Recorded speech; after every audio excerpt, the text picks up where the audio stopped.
me start by saying congrats on this film. I have a lot to talk about, but Hilary, I have an individual question for you. Yes. When I was putting on Twitter that I was going to be talking to you guys, a lot of people asked me, with a new Karate Kid movie being made and the final season of Cobra Kai happening, what are the chances of Julie Pierce making an appearance? Is there a new Karate Kid being made? What are they calling it?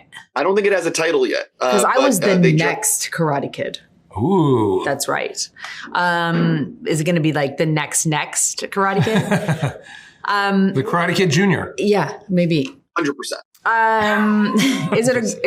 Is it a girl or a boy? It is a boy.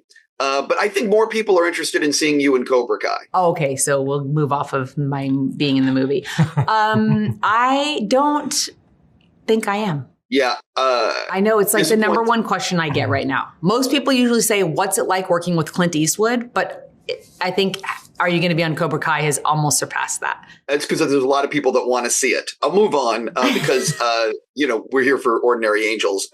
So one of the things that this movie does so well is it reminds you that when we're working together and putting aside our differences, we can really accomplish anything. There's so many positive messages in this film. For both of you, what are you most looking forward to audiences getting out of this film? Oh, a sense of inspiring one another to help and serve community.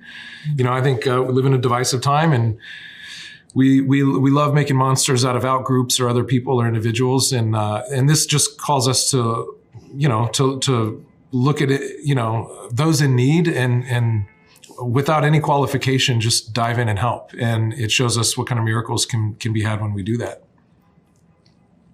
Yeah, and I feel the same. I feel like, where we can make a difference and help another, do it. And it can be in a small, just a small action every single day, whether it's like being on the subway and just seeing someone who looks really tired and giving them your seat.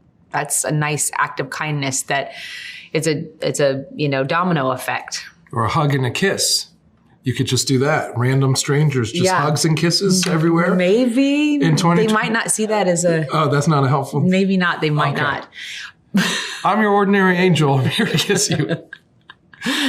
I'm sorry. I promise. Maybe if it's from you, they might be like, oh my God, yes. Right. I do want to see you doing that on the subway and seeing people's reactions who don't know you. Right. Deal. So when you guys were looking at the shooting schedule for this, what was the day you had circled in terms of, I cannot wait to film this, or, oh my God, I have to film this? Day one was, oh my God, I have to film this. I hope Hilary doesn't run from me as soon as she sees me on set. Oh no. She was so gracious to do this film. Like we had no business having Hilary involved, and she dove in and elevated it so much. It's like a little scary stepping into a Hilary film. Oh no, please! And she was so gracious. He's and you know what? I didn't know Alan's work before this, so to see him like this at first gave me this opportunity to see what a great, deep, soulful character he is as a person, but also what he can portray, And most people can't do that. Most people can't bounce from genre to genre, right? You usually get pigeonholed into one or the other. So it was nice. And to answer that question, there's always kind of a scene in a movie that you are like, oh my gosh, I'm nervous for that day to come. And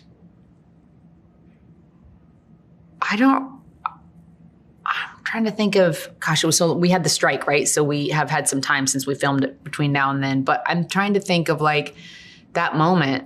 I think it was just all such a joy. Can't think of any specifics, sorry. Yeah, the roller skating scene was my dreaded. Yeah, I was. There was a lot of conversation about roller skating, and I was like, yeah, I rollerbladed when I was a kid, but rollerblading is different than roller skating, and I hadn't done that in decades. So it was a real crapshoot that day. Trying to zoom around. Yeah, you didn't have to act in that. Didn't have to act at all. Ed couldn't skate, neither could I. I was supposed to be a good roller skater though, and they needed a lot of editing.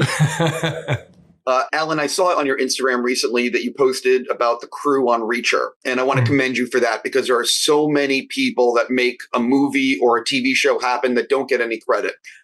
So I want to bring it to Ordinary Angels and say, There's a lot of people that worked on this that don't get any credit.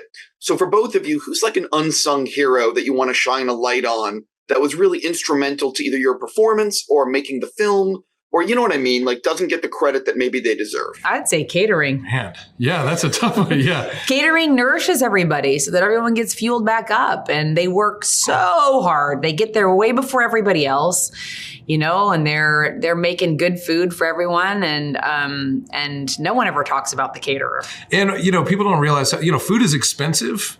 And it doesn't matter, you know, the food doesn't care, like if it's $100 million film or a tiny indie. It's like, still, you got to buy me, you know, you got to pay for me and feed all these people.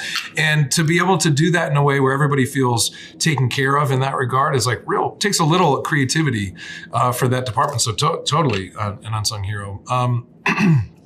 I think John Gunn needs to get some attention for this. You know, he wrote and directed the film, and that's a position in Hollywood that's well respected already. But a film like this could really go either way. And oftentimes things are treated with a little inauthenticity or a little too much, a little too much sweetness, and it becomes a little saccharine. And there was a conversation throughout the process about how we can really honor the depth and richness of this complicated story, which veers into questions of doubt, real severe doubt and faith, and that's something that scares a lot of people. If we're going to talk about potentially a faith-based film, if that's what some people are calling this, and nobody, he didn't shy away from that, and he, as the captain of the ship, made sure that we had all the colors in this film, and I think that's why it seems to be resonating with people that have seen it so far. And he deserves a lot of credit for that. That note, I got to go. I'm just going to say I really do hope it's a big hit for you guys, and thank you for giving me your time. Thank you so much.